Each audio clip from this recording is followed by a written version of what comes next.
we will have a test to check our memory and how much have we meditated on the qualities to remember the Sanskrit equivalent of these qualities. Special And, one-time cats. Click the link below. and the English equivalent.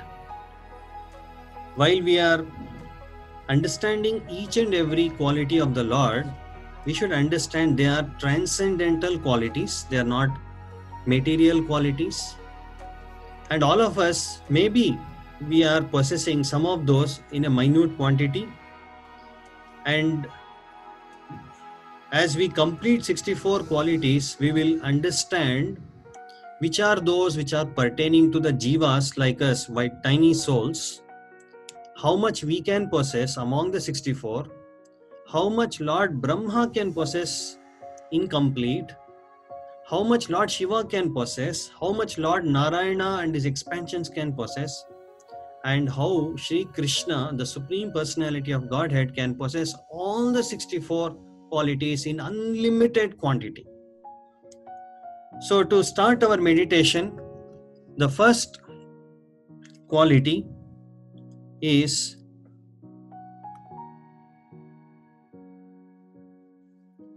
Suramya Angaha. He has beautiful bodily features. Any comparison of the different parts of the Lord's body to different material objects cannot factually be a complete comparison. Ordinary persons like us who cannot understand how exalted are the bodily features of the Lord, we are given simply a chance to understand by our material comparison, by material estimation, how grand, how elevated his qualities are. It is said that Krishna's face is as beautiful as the moon. His thighs are as powerful as the trunks of elephants. His arms are just like two pillars. His palms are expanded like lotus flowers. His chest is like a doorway. His hips are dense, and the middle of his body is like a terrace. So all of you have to remember for the quiz the Sanskrit equivalent which will be given to you, and with the Krishna's photo on the 5th day, you will have to recognize the English equivalent of each and every transcendental quality. So if you want to note down, you can note down. The second quality is Sarva Sat Lakshana. His body is marked with all auspicious characteristics. So what are those auspicious signs on the body of Krishna? A reddish luster in 7 places. His eyes is very red. The ends of his hands, the ends of his legs, his palate, his lips, his tongue, and his nails. A reddish luster is these 7 places considered to be very auspicious. 3 parts of his body are very broad: his waist, his forehead, and his chest. 3 parts of his body are short: his neck, his thighs, and his genitals. 3 parts of his body are very deep: his voice, his intelligence, and his navel. There is highness in 5 parts of his body: his nose, arms, ears, forehead, and thighs. In 5 parts of his body, there is fineness: his skin, the hairs on his head, and on the other parts of his body, his teeth and his fingertips. The aggregate of all these bodily features is manifest only in bodies of great personalities. The fate lines on the palm are also considered to be auspicious bodily symptoms. Generally, people see any of the devotees, they will ask, can you forecast my future? Can you please see my hand? Do you know palmistry? So in this connection, one old gopi informed King Nanda Maharaj, Nanda Maharaj, your son possesses various wonderful fate lines on his palms. These are the signs of lotus flowers and wheels on his palms. And his soles, there are signs of 4 things: a flag, a thunderbolt, a fish, a rod for controlling elephants, and a lotus flower. 5. So these are the explanations given in Nectar of Devotion. Ruchira he has effulgence which is very pleasing to the eyes. So this pleasing is coming from the word Ruchira. Beautiful bodily features which automatically attract the eyes are called Ruchira, pleasing. Krishna possesses this attractive feature of Ruchira in his personal features. The Supreme Personality of Godhead in his pleasing dress appeared at the scene of the sacrificial arena when King Yudhishthira was performing the Rajasuya sacrifice. All important personalities from different parts of the universe, they have been invited to the sacrificial arena, and all of them, they had just captured Krishna in their minds. Beholding Krishna there, they considered that the Creator had ended all of his craftsmanship in the creation of this particular body of Krishna. So this is the statement all of them made. How wonderful is Krishna as a person, his bodily features, how nice is to meditate upon Krishna. It is said that transcendental body of Krishna resembles the lotus flower in 8 parts.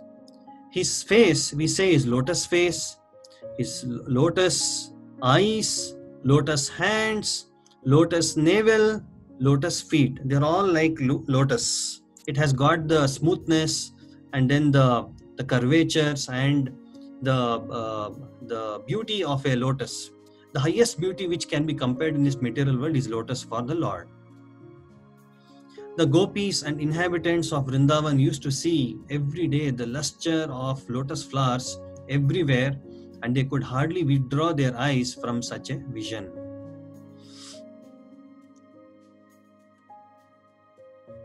Effulgence. The effulgence which is pervading the whole universe is considered to be the rays which are emanating from the body of the Supreme Lord.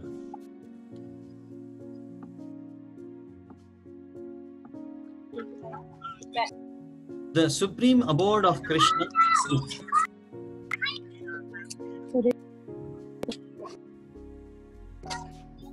गाड़ी खोल दो, सामान रखना है, कुछ सामान जैसे boss खाता है. Hey Krishna, can you please mute yourself, all the phones? The supreme abode of Krishna is always throwing off the effulgence known as Brahmajyoti, and that effulgence is emanating from his body.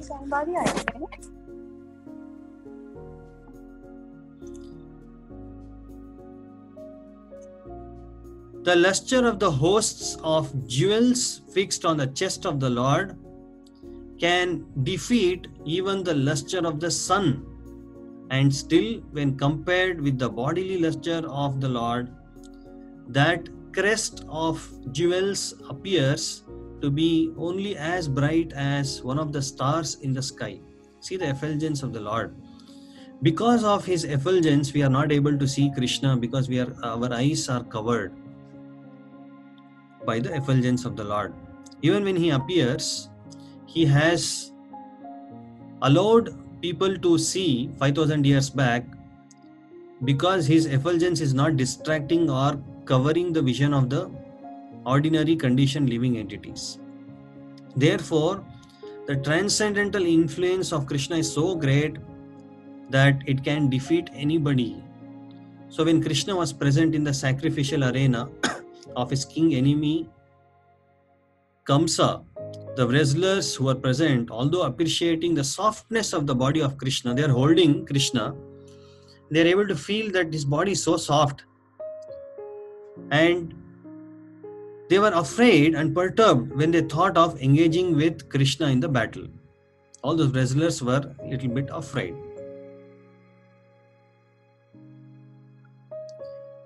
Tejasa Yukto Baliyan.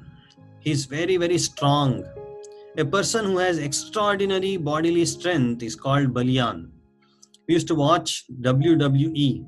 I used to see Undertaker 15 years back. Undertaker, very tall, 7.11 feet height and very stout WWF, WWE fighters. So I used to think, oh, they're all so powerful. Now, after hearing Krishna is the most powerful and transcendently powerful. We can see one of his qualities is being strong, and in this world we can find somebody who is strong, but he's not supremely strong, and he's not strong all the time. Muhammad Ali, he was strong, but today he's not even able to lift a cup of coffee. So his strength is not dependent on his own. It is shared by the Supreme Lord, and Muhammad Ali or me or you, everyone is actually sharing the qualities of Krishna, and our duty is to recognize that. And our qualities may be in minute quantity. If we are strong, if we have some auspicious signs, all that is given by Krishna for a temporary duration in a minute quantity to all of us. So when Krishna killed Aristasura, some of the gopis said, "My dear friends, just see how Krishna has killed Aristasura.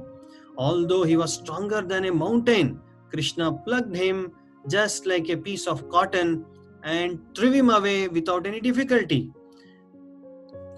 There is another passage wherein it is said, "O my dear devotees of Lord Krishna, may the left hand of Lord Krishna, which has lifted Govardhan hill like a ball, save me from all dangers." He so soft hand, very little finger on his left hand. He lifted Govardhana hill for 7 days and he didn't feel anything. And on the other hand, he was playing flute and he was enjoying. Next quality is Vayasanvitaha. He is ever youthful. Krishna is beautiful at his different ages. His childhood, his boyhood, and his youth. We have never heard that he has become an old man. Out of these three, his youth is the reservoir of all pleasures and is the time when the highest varieties of devotional service are acceptable. At that age, Krishna is full of all transcendental qualities, is displaying all his transcendental qualities and is engaged in his transcendental pastimes. Therefore, devotees have accepted the beginning of his youth as the most attractive feature in ecstatic love. Our deities also mostly depict his beginning of his youth. At this age, Krishna is described as follows. The force of Krishna's youth was combined with his beautiful smile, which defeated even the beauty of the full moon. He was always nicely dressed in beauty surpassing even Cupid. Kandarpa Kotika Maniya Vishesha Shobham. It is said in Brahma Samhita, millions and millions of Cupids, you gather them together, Krishna's beauty will surpass even the collective beauty of all those Cupids. And he was attracting the minds of the gopis who were thereby always feeling pleasurable. Fortunate are those gopis. Next quality, Vividadbhuta Bhasavit, is a wonderful linguist. Rupa Goswami says that a person who knows the languages of different countries, especially the Sanskrit language, which is spoken in the cities of the demigods, it is called Devanagari. Devanagari means the Sanskrit language is spoken in higher planetary systems, especially amongst the demigods. They don't talk English or any other German or any Indian language. So somebody knows this language as well as other worldly languages, including those of the animals. Then he is called as a wonderful linguist. It means Krishna could communicate, Krishna could talk, respond with even animals. That's why animals, birds, everyone love Krishna. He is able to communicate with them. It appears from this statement that Krishna could speak all languages, including human beings and of all species. An old woman in Vrindavan, present at the time of Krishna's pastimes, once stated in surprise, "How wonderful is it that Krishna, who owns the hearts of all the young girls of Vrajabhumi, can nicely speak the language of Vrajabhumi with the gopis, while in Sanskrit he speaks with the demigods." So wonderful, you see, he is talking in Braj Bhasha or the Braj language along with the Brajvasis, and then when he is encountering Indra, Brahma and all of them, he is talking to them in Sanskrit. And in the language of the animals, he can even speak with the cows and buffaloes. Similarly, in the language of the Kashmir province and with the parrots and other birds, as well as in most common languages, Krishna is so expressive. She inquired from the gopis as to how Krishna had become so expert in speaking so many different types of languages. One old woman in Vrindavan asked gopis. Another important quality is Satyavakyaha. He is truthful.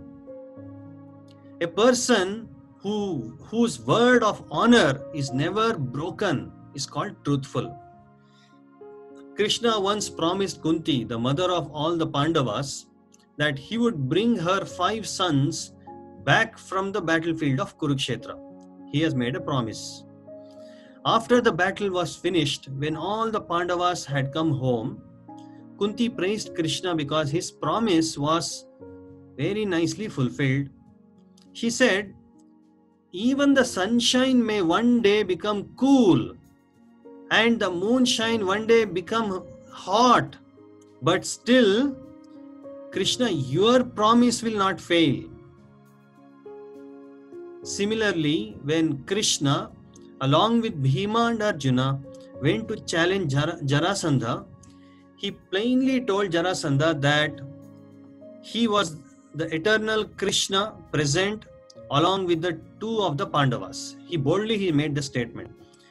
The story is that both Krishna and the Pandavas, in this case Bhima and Arjuna, they went along with Krishna to attack Jarasandha in the disguise of Brahmanas.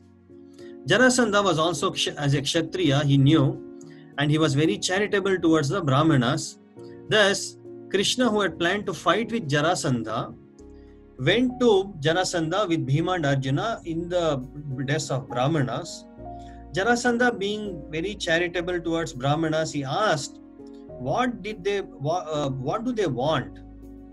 And they expressed their desire that they want to fight with him. So Krishna, dressed as Brahmana, declared himself that he is the same Krishna who was Jarasandha's eternal enemy. And Jarasandha, seeing the bodily features of all these 3, immediately understood these are not Brahmanas. Brahmanas generally are very thin, skinny, and they don't have too much strength. But all these 3 were so powerful and they had all the Kshatriya symptoms. Priyam Vidaha, he is pleasing talker. He talks so pleasingly, he mesmerizes, he hypnotizes all of us by his talks. A person who can speak so sweetly with his enemy just to pacify him just to pacify the enemy is called a pleasing talker.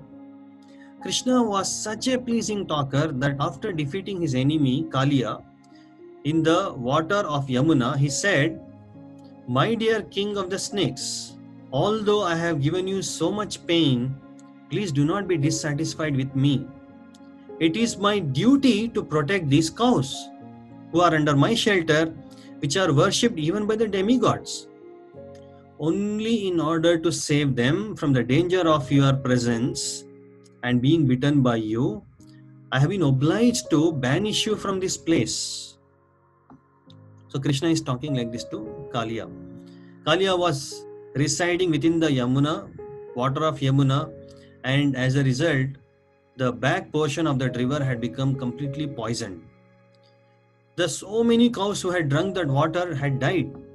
Therefore, Krishna, even though he was only 4 or 5 years old, he dipped himself into the water. He punished, subdued Kaliya very severely. Then he asked him to leave the place and go somewhere else, take shelter somewhere else, leave this Yamuna river. Krishna said at the time that the cows are worshipped even by the demigods, and he practically demonstrated how to protect the cows. At least people who are in Krishna consciousness are following his footsteps to give all protection to the cows. Cows are worshipped not only by the demigods, Krishna himself worshipped the cows. He's called as Go Brahmana Hitayacha, and on several occasions, especially on the day of Gopashtami and Govardhan Puja, cows are worshipped. He is Vavadukaha. It means he is fluent. He's so fluent in his language. A person who can speak meaningful words and with all politeness and good qualities is called Vayaduka or fluent. There is a nice statement in Srimad Bhagavatam regarding Krishna speaking politely. When Krishna politely bade his father Nanda Maharaj to stop the ritualistic offering of sacrifice to the rain god Indra, a wife of one village cowherd man became captivated to Krishna. She later thus described the speaking of Krishna to her friends. She was saying Krishna was speaking to his father so politely and so gently that it was as if he were pouring nectar into the ears of all present there. After hearing such sweet words from Krishna, who will not be attracted to him? Krishna's speech, which contains all good qualities in the universe, is described in the following statement by Uddhava. He says, the words of Krishna are so attractive that they can immediately change the heart of even his opponent. His words can immediately solve all of the questions and problems of this world. It really happens when you read Bhagavad Gita and you hear from a pure devotee. Although he does not speak very long, each and every word from Krishna's mouth contains volumes and volumes of meaning. These speeches of Krishna are very pleasing to the heart. Devotees just want to keep hearing Krishna speaking the nectarian words of Krishna. Similarly, the nectarian words of his pure devotees, we want to keep hearing again and again, again and again, again and again.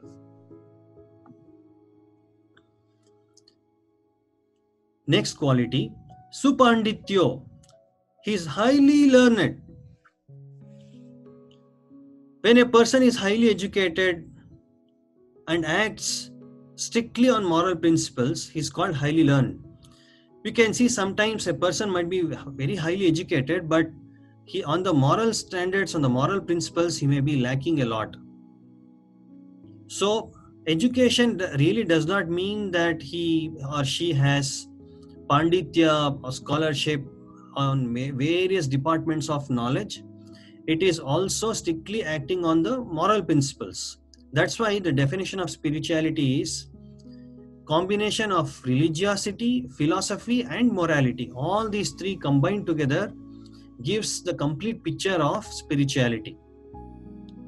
So a person conversant in different departments of knowledge is called educated, and because he acts on moral principles, he is called morally stout. together, these two factors constitute learning. The implementation of the education is to build character, good character. Good character involves all the development of good qualities in a person. While we interact with people, very easily we can see from the vibes, from the language, from the body language, from the facial expressions, what is happening in the mind. Face is the index of mind. So an educated person means he is very highly moral, highly ethical, and has all the spiritual qualities replete in him, just like we see Srila Prabhupada. There is no duplicity at all. Krishna, the Supreme Personality of Godhead, does not require any education, first of all. But he gives a chance to the goddess of learning to serve him. Being self-sufficient, Krishna does not require the service of even any living entity, although he has so many devotees. Because Krishna is so kind and merciful, he gives everyone the opportunity to serve him, as though he required the service of his devotees. Same thing applies to Srila Prabhupada. Srila Prabhupada did not need any service, so he gave an opportunity to all the devotees to do service to him. Buddhiman. Krishna is highly intelligent. We've used this word, right? Buddhiman, Shaktiman. So this Buddhiman is highly intelligent, is a transcendental quality.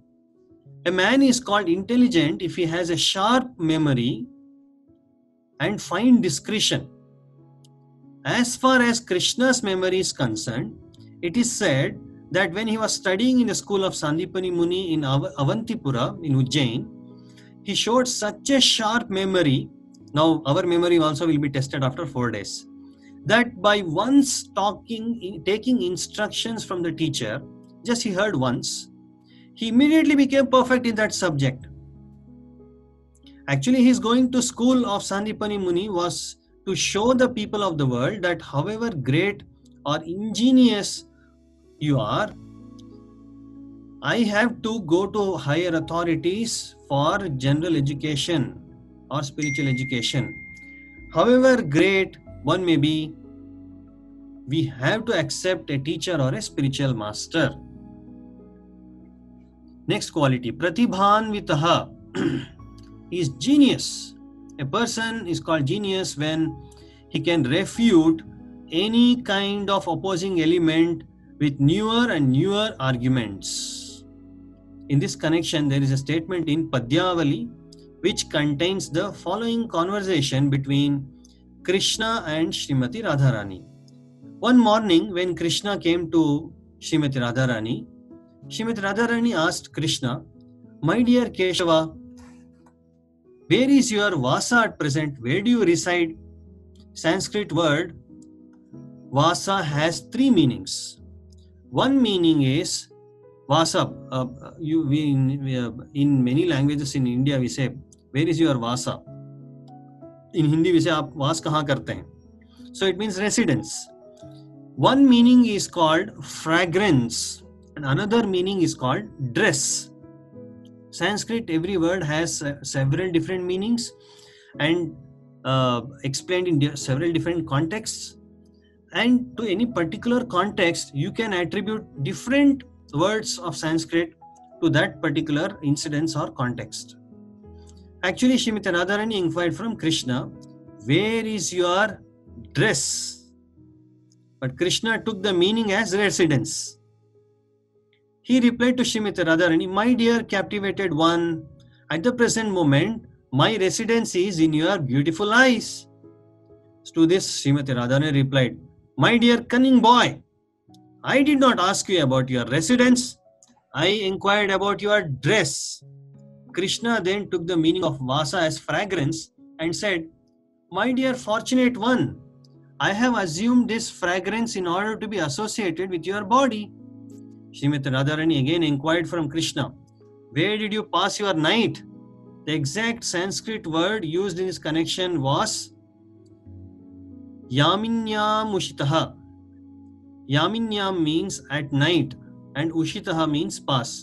Krishna, however, divided the word Yaminyam Ushitaha into 2 separate words, namely Yaminya and Mushitaha. By dividing this word into two, it came out to mean that he was kidnapped by Yamini or night. Krishna therefore replied to Srimati Radharani, "My dear Radharani, is it possible that night can kidnap me?"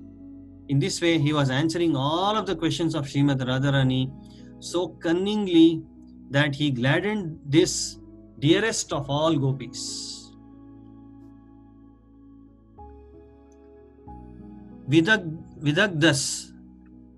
Vidagdaha, artistic. One who can talk and dress himself very artistically is called Vidagdha. There is a book called Vidagdha Madhava.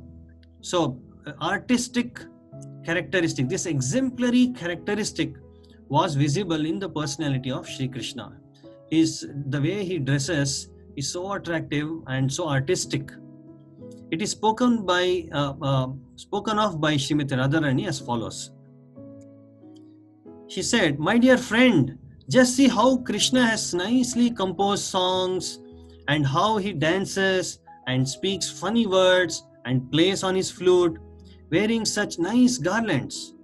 He has dressed himself in such an enchanting way as though he had defeated all kinds of players at the chessboard. He lives wonderfully at the topmost height of artistic craftsmanship. Chaturaha, he is extremely clever. A person who can perform various types of work at once is called clever." In this connection, one of the gopis said, "My dear friends, just see the clever activities of Krishna. He has composed nice songs about the cowherd boys and he is pleasing the cows. By the movement of his eyes, he is pleasing the gopis, and at the same time, he is fighting with demons like Aristashvara. In this way, he is sitting with different living entities in different ways, and he is thoroughly enjoying the situation." Why is he extremely clever? Simultaneously, he is doing so many activities. That's why he is very clever. Chaturaha. Dakshaha, expert. Any person who can quickly execute a very difficult task is called expert. Prabhupada says Dakshaha, expert means a Daksha should know something in everything and everything in something. He is called as Daksha. About the expertise of Krishna, there is a statement in the 10th canto, 59th chapter, verse 17 of Srimad Bhagavatam, wherein Shukadeva Goswami tells Maharaj Parikshit, "O best of the Kurus, Shri Krishna cut to pieces all the different weapons used by different fighters. Formerly, fighting was done by releasing different kinds of arrows. One party would release a certain arrow and the other party had to defeat it by counteracting with another arrow. For example, one party might release an arrow which would cause water to pour from the sky, and to counteract this, opposing party would have to release an arrow which could immediately turn the water into clouds." So from this statement, it appears that Krishna was very expert in counteracting the enemy's arrows. Similarly, at the Rasa dance, each and every gopi requested that, "Krishna, you have to be individually be my partner." And Krishna immediately expanded himself into so many Krishnas in order to be coupled with each and every gopi. The result was that each gopi found Krishna by her side, and each gopi is thinking, "Krishna is only with me, not with others." So these are some of the qualities today we have meditated upon, 16 qualities. I will share with you in the group the details of all these qualities later. As of now, meditate on this and then go to bed, and until next evening, meditate on all the 16 qualities, how Krishna is so wonderful, have darshan of different deities across the world, and our heart should be so clean, and we should make space for Krishna to come and sit, Radha Krishna to come and sit in our heart.